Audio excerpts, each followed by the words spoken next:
నమస్తే, welcome to speed news.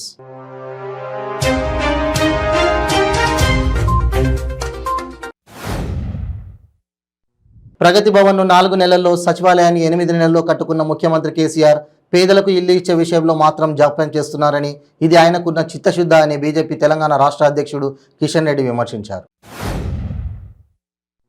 అడవి నుంచి జనావాసాల్లోకి వచ్చిన ఎలుగుబంటి కరీంనగర్ పట్టణంలో ప్రజలను హడలెత్తించింది. రేకుర్తి బస్టాప్ సమీపంలో కరీంనగర్ జగిత్యాల రహదారిపై ఎలుగుబంటి హల్చల్ చేసింది.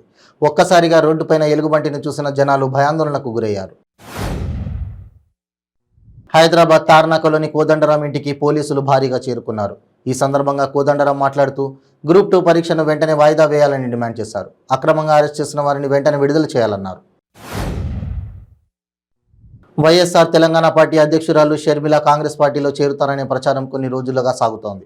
ఈ సమయంలో కాంగ్రెస్ పార్టీ భువనగిరి ఎంపీ కోమటిరెడ్డి వెంకటరెడ్డి కీలక వ్యాఖ్యలు చేశారు. వైఎస్ షర్మిల కాంగ్రెస్ పార్టీలోకి వస్తే ఆహ్వానం ఉంటుందని చెప్పారు. ఆంధ్రప్రదేశ్లోని సత్యసాయి జిల్లాలో 2 వర్గాల మధ్య ఘర్షణతో ఉద్రిక్త వాతావరణం నెలకొంది. పెనుకొండ నియోజకవర్గం గోరుట్ల మండలం వెంకటరమణపల్లిలో టీడీపీ వైసీపీ కార్యకర్తల మధ్య ఇళ్ల స్థలాలకు సంబంధించిన విషయమై వివాదం చెలరేగి ఘర్షణకు దారితీసింది. హయత్ నగర్ వద్ద షార్ట్ సర్క్యూట్తో కారులో మంటలు చెలరేగాయి. దీంతో స్థానికులు భయభ్రాంతులకు లోనయ్యారు. స్థానికులు వెంటనే సరిపచ్చి మంటలను ఆర్పివేయడంతో పెను ప్రమాదం తప్పింది. ప్రభుత్వ కార్యాలయాల్లో లంచం ఇవ్వనిదే ఏ పని కావడం లేదు. సొంత ఇల్లు నిర్మించుకునేందుకే ప్లానింగ్ అనుమతి కోసం వెళ్లిన ఓ వ్యక్తిని పంచాయతీ కార్యదర్శి లంచం డిమాండ్ చేశాడు.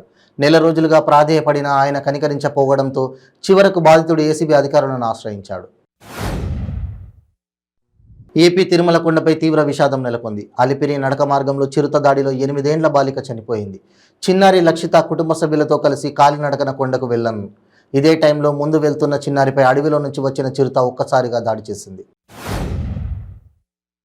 విశాఖ స్టీల్ కాంట్రాక్ట్ కార్మికులకు నిలిపివేసిన 2,400 రూపాయలను కాంట్రాక్ట్ కార్మికులు కాంట్రాక్టర్లు చెల్లించని ఎడల యాజమాన్యం నేరుగా 10 రోజుల్లో చెల్లిస్తామని హామీ ఇచ్చారు. బోనస్, నోటీస్ పే, ఈఎస్ఐ సౌకర్యం కార్మిక సంఘాలతో మాట్లాడి త్వరలోనే పరిష్కరిస్తామని హామీ ఇచ్చారు. సంగారెడ్డి నియోజకవర్గంలో బీసీ బంధు ద్వారా ₹1,00,000 ఆర్థిక సాయం చెక్కుల పంపిణీ కార్యక్రమానికి రాష్ట్ర ఆర్థిక వైద్యారోగ్య శాఖ మంత్రి హరీష్ రావు ముఖ్య అతిథిగా హాజరయ్యారు. 300 మంది లబ్ధిదారులకు ₹1,00,000 చెక్కులు పంపిణీ చేశారు. కొత్తగూడెం జిల్లా కేంద్రంలో బీఆర్ఎస్ ఎమ్మెల్యే వనమ వెంకటేశ్వరరావు విలేకరుల సమావేశం నిర్వహించారు.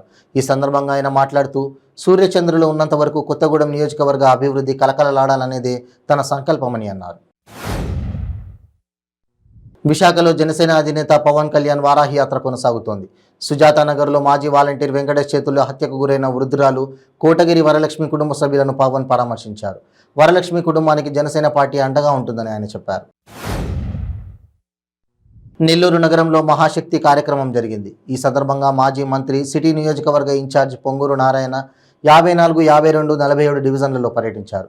ఈ సందర్భంగా డివిజన్లలోని స్థానిక టీడీపీ నాయకులు, కార్యకర్తలు, మహిళా నాయకురాలు ఆయనకు ఘన స్వాగతం పలికారు. పచ్చని సీమ అని చెప్పుకునే కోనసీమలో చుట్టూ గోదావరి ఉన్న తమ పొలాలకు నీరు అందించలేని దుస్థితిలో ప్రభుత్వ యంత్రాంగం ఉందని పెద్దపూడి గ్రామంలోని రైతులు కన్నీరు కారుస్తున్నారు.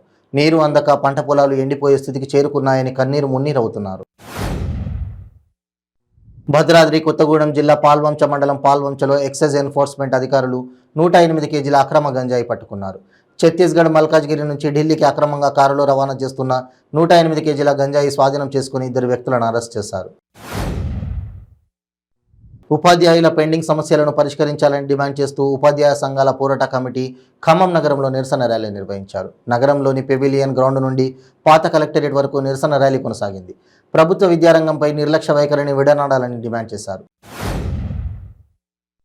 నందిగామ శివారు డీవీఆర్ కాలనీలో రెవెన్యూ, మున్సిపల్ అధికారుల నిర్లక్ష్యంగా వ్యవహరించారు. నిర్మాణంలో ఉన్న ముత్యాలమ్మ తల్లి గుడిని అధికారులు ఎలాంటి సమాచారం ఇవ్వకుండా కూల్చివేశారు. నర్సాపురం సబ్ కలెక్టర్గా పనిచేసిన ఎం సూర్యతేజ అతి కొద్ది కాలంలోనే మంచి అధికారిగా గుర్తింపు పొందారని జిల్లా కలెక్టర్ పి ప్రశాంతి అన్నారు.